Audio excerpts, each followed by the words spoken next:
Bonsoir à tous, merci d'être sur la 3. LGT prend le pouvoir, c'est donc le sport qui prend le pouvoir pendant 90 minutes. Nous allons traiter, décrypter l'essentiel de l'actualité sportive des dernières heures. Merci d'être sur la chaîne qui offre toujours 3 fois plus pour ce soir. Voici le sommaire. Ce soir, dans la grande team, LGT News, Focus, Coupe de la Confédération, Tour de cadrage, la SEC qualifiée pour la phase de groupe. L'actualité, c'est l'incertitude autour de la participation de Sadio Mané au Qatar 2022 après sa blessure contractée au péroné droit. Bonne soirée avec JB et sa team.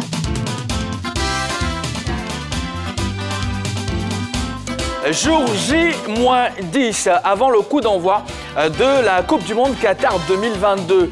Et un joueur très important du Sénégal n'est pas sûr de participer à cette compétition. Ce soir, on s'interroge, mondial 2022, forfait ou pas. Sadio Mané doit-il être présent avec le Sénégal au Qatar? C'est la question LGT de ce soir. Vous êtes mis à contribution sur cette question. On a envie de savoir ce que vous en pensez. Tout simplement, plus 225 27 21 59 93 99. Nous vous attendons également sur la page Facebook de la 3. Vous pouvez nous laisser des commentaires que je vais lire ici en direct. Ne vous inquiétez pas, on va lire vos commentaires. Allez, merci d'être sur la 3. Retour sur les dernières news dans LGT News, c'est maintenant.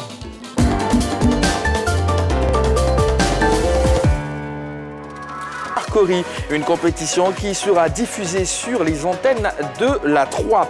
12 équipes seront en quête des 2 billets pour la phase finale. 6 pays, dont la Côte d'Ivoire, pays hôte, seront en attraction lors de ce short de plus en plus bien. Henri Jo, c'est une bonne nouvelle. Très bonne nouvelle pour la Côte d'Ivoire, pour son club aussi. On le disait, on espère le voir au mois de mars avec l'équipe de la Côte d'Ivoire et surtout à la reprise de la Ligue des Champions avec l'équipe du Borussia Dortmund. Donc déjà, si il peut aller en vacances, parce qu'à un moment, il avait repris un peu l'entraînement du côté de l'Ajax à Amsterdam. Ouais. Si aujourd'hui, il est en vacances, c'est non, il trottinait un peu du côté de l'Ajax.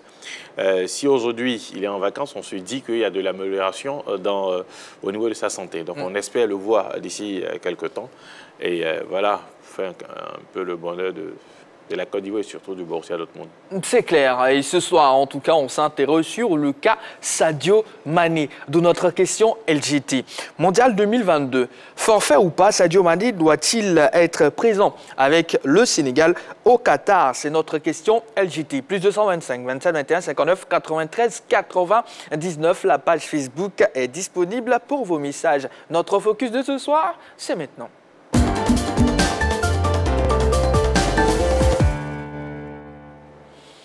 La SEC Mimosa n'a eu aucun mal à éliminer le Sporting Club de Gagnoa au tour de cadrage de la Coupe de la Confédération. Comme au match aller, les Mimos se sont imposés 3-2. Ils joueront donc la phase de poule de la compétition. On en parle dans notre focus de ce soir.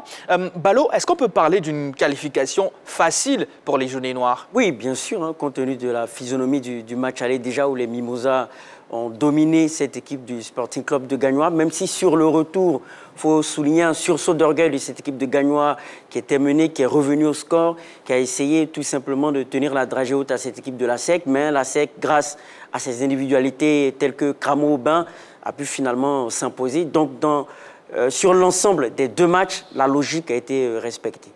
D'accord. Alors, Yelo, est-ce que vous êtes d'avis avec Balo? Je suis d'avis avec Balo, je crois Parce que beaucoup disent que le Sporting Club de Gagnoa a levé le pied même sur le premier match. Non, ouais. Je ne vais pas le dire. Je vais pas le dire. Je crois qu'ils ont trouvé plus fort, que, à savoir la SEC, comme le disait tout à l'heure Mohamed Balo, la SEC s'est assurée de pouvoir garantir sa place et le match retour était que pour des formalités. C'est vrai que le Sporting Club de Gagnoa a essayé de créer quelques peurs chez la SEC, mais je crois que l'expérience et le collectif, aussi les individualités ont su faire la différence pour le match retour. Voilà, au-delà de ce que Yelo vient d'évoquer, qu'est-ce qui peut faire la différence dans cette double confrontation? La différence, c'est que l'équipe de Gagnoa n'a pas cru en ses chances. D'abord sur le premier match, parce que, on le disait ici récemment, vous savez, quand vous êtes allé vous battre en Algérie pour obtenir cette victoire ou cette qualification, et en Côte d'Ivoire, vous avez la possibilité de jouer hein, ne serait-ce que 120 minutes pour vous, plus de 120 minutes. 90, ça fait 180 minutes pour vous qualifier. Je me dis que normalement, la tâche ne devrait pas être aussi difficile. Sauf que Gagnoa s'est manqué sur le premier match. Et sur le deuxième match, il y a eu ce sursaut d'orgueil là, dont parlait Balo. Mais pourquoi un sursaut d'orgueil sur le deuxième match pendant que vous avez perdu le premier 2-0? Parce qu'au match aller, c'est sur le même stade, c'est devant le même public. Ouais. Au match retour, c'est sur le même stade, c'est devant le même public. Donc les mêmes conditions. Les mêmes conditions. Alors qu'est-ce qui a changé? Qu'est-ce qui a changé pour qu'au match aller... La volonté a changé. Voilà, Gagnoa pouvait faire la différence. Se fait dominer comme cela et au retour avoir je dirais, cette envie-là de faire mieux. Donc je me dis que Gagnoa n'a pas cru en ses chances, que ce soit sur le premier et sur le deuxième match, parce que sur le deuxième match aussi, quand même, il y avait beaucoup de choses à faire pour cette équipe de Gagnoa. Mais bon, arrivé un moment, ils se sont fait rattraper par la SEC. On ne dira pas que c'est l'expérience de la SEC qui a payé, mais Gagnoa n'a pas cru en ses chances depuis l'entame de cette double confrontation. D'accord. Balo, est-ce que vous avez décelé, je ne sais pas trop, une envie qui a diminué pour Gagnoa? Non, quand on parle d'envie qui a diminué, je ne pense pas. Il y a un ascendant psychologique qui est clair de la part de la SEC Mimosa. Mais sur ce match retour-là, je pense que là, c'est les individualités qui ont fait la différence. Sur le match retour, pour moi, c'est l'une des plus belles rencontres sur l'ensemble des deux rencontres pour le Sporting Club de Gagnoa. Mais derrière, il faut dire qu'au-delà du collectif, il y a un garçon comme Kramo Aubin qui a non seulement été passeur décisif au match aller, mais sur cette confrontation qui a véritablement fait la différence. C'est-à-dire provoquer un penalty, être impliqué sur les deux premiers buts de la SEC Mimosa. Il y a une différence qui s'est faite à ce niveau-là, mais aussi Oura Anissé qui n'était pas tellement présent au match aller, mais qui est revenu à son meilleur niveau au match retour. Donc sur le match retour, on peut dire que clairement certaines individualités de la SEC ont fait la différence. Sur le match aller, clairement, il n'y a pas eu photo en termes de production du jeu. Donc, moi, je ne pense pas que la détermination ni l'engagement du Sporting Club de Gagnoa a diminué. C'est juste que la SEC Mimosa est supérieure au Sporting Club de Gagnoa. Alors, Henri-Joël Bois, pour la deuxième année consécutive, la SEC jouera la phase de poule, bien sûr, de la Coupe de la Confédération. Est-ce que son entraîneur, Julien Chevalier, n'a finalement pas raison quand il dit que le niveau de la SEC, c'est cette compétition-là? Non, le niveau de Julien Chevalier, c'est la Coupe de la Confédération. Et le niveau de la SEC se trouve en Ligue des Champions. Allez, c'est une punchline? Non, c'est pas... Non, mais il faut... Vous savez, sur ce match face à Oria, et moi je reviens là-dessus, la SEC pouvait se qualifier.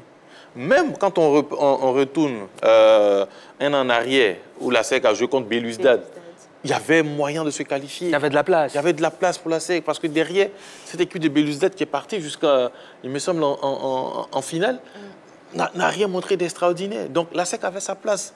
Sauf que son entraîneur, lui, son niveau, c'est au niveau de la Coupe de la Confédération. Donc évidemment, puisque c'est lui qui guide le bateau de la SEC, donc il va là où il peut mieux. Il se sent le mieux. Voilà, il se sent le mieux et c'est la Coupe de la Confédération. Sinon, la SEC, cette équipe de la SEC, je pense que l'année passée et cette année pouvait jouer la Ligue des Champions. D'accord.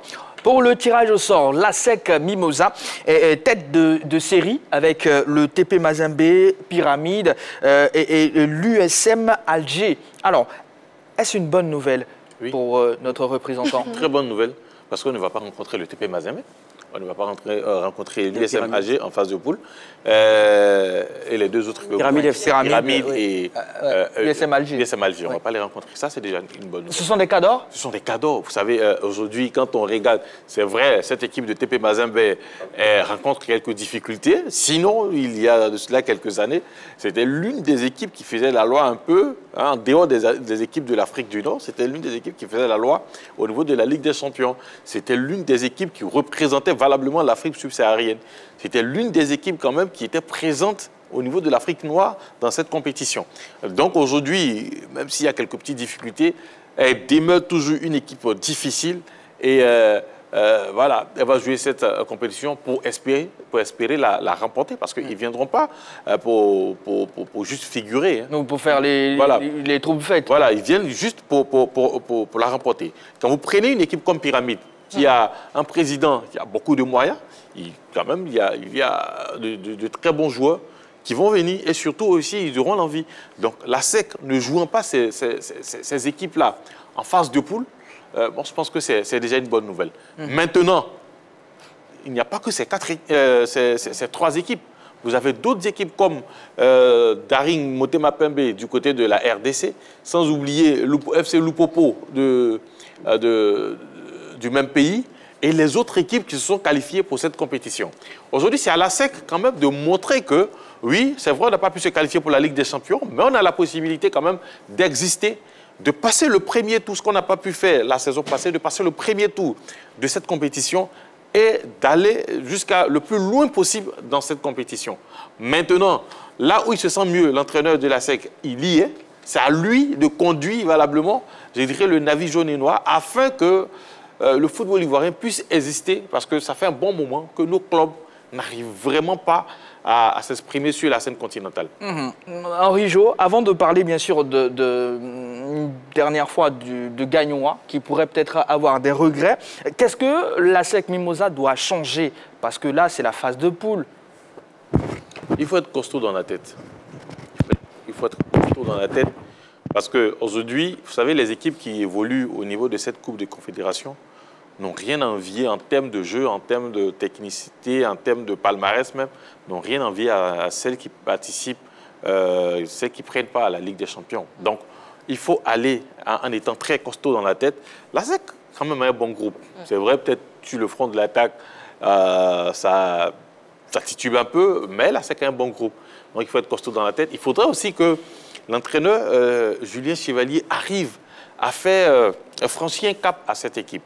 Parce que longtemps, il domine très bien le championnat ivoirien, mais sur la scène continentale, ça coince. Donc c'est le moment, je pense, pour cette équipe de la SEC, de franchir un cap. Pour l'entraîneur aussi. Pour l'entraîneur aussi. Franchir un cap, c'est passer le premier tour. Franchir un cap, c'est faire une bonne prestation. Franchir un cap, c'est refuser de se faire éliminer tout de suite d'entrée de jeu dans la compétition. Donc je pense que il y a les éléments, il y a l'effectif pour peut-être renforcer au niveau du front de l'attaque. C'est un bon buteur, un très bon buteur, à l'image de Konaté Karim qui est parti. Ouais. Et puis derrière, vous avez tous les secteurs sont bien garnis au niveau de la SEC. Balo, vous pensez qu'il y a de la place pour la SEC Mimosa? Oui, il y a de la place, mais j'aimerais revenir sur ce que la SEC doit améliorer. Par rapport au ratio d'occasions obtenues, il y a un manque d'efficacité. C'est vrai que la SEC s'est imposée par 3 buts, mais on doit encore améliorer l'aspect efficacité au niveau offensif. Parce que jusque-là, je pense qu'Henri Joël a touché un peu du doigt le problème. Il n'y a pas encore de véritable neuf, en tout cas efficace. Comme Konaté Karim, c'est plus les joueurs de couloir qui font la différence. Soura Anissé, Zouzapacom, etc., Kramon Aubin. Donc à ce niveau, on doit améliorer ce facteur offensif. Mais au niveau défensif aussi, il y a quelques hésitations dans la charnière centrale, composée de Koulibaly, Souleymane et Zouzou Carlos. Donc à ce niveau, il faut une plus grande communication. Je pense que ça a été même à l'origine d'un des buts du Sporting Club de Gagnois. Donc ce sont les 2 choses à améliorer pour la suite. Sinon, il y a de la place, mais il ne faut pas trop aussi s'appesantir sur le tirage.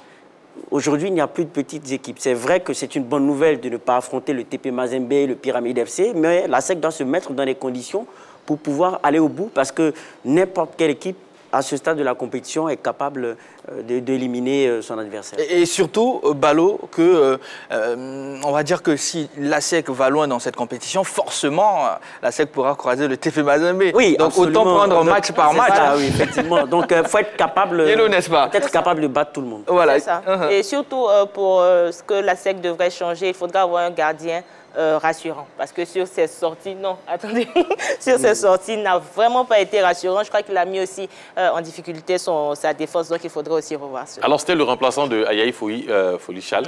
Voilà, jusqu'à présent, c'était l'ancien gardien du Racing Club d'Abidjan qui gardait les pêches des jeunes noirs, sur ce match qui n'était pas présent.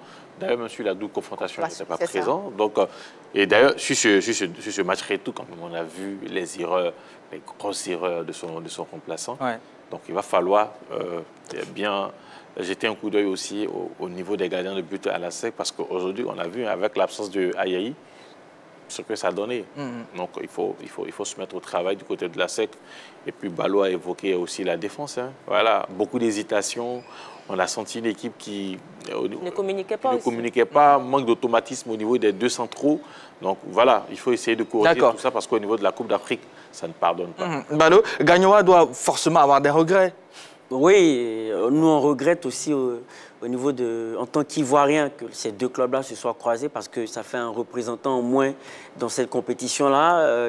Peut-être que si Sporting Club de Gagnoa avait croisé une autre équipe que la SEC, qui a un ascendant psychologique qui est véritablement le signe indien de cette équipe du Sporting Club de Gagnoa, peut-être qu'elle serait allée au bout, mais il faut tirer les leçons de cet échec-là et revenir encore en force l'année prochaine. Il faut dire qu'un club comme le Sporting Club de Gagnoa n'a pas forcément les moyens d'aller chercher les meilleurs joueurs africains, même les meilleurs joueurs au plan local qui sont destinés à la SEC Mimosa. Donc, il faut tirer les leçons et essayer à son petit niveau d'améliorer ce qu'il faut améliorer pour revenir, pourquoi pas, dans les années à venir.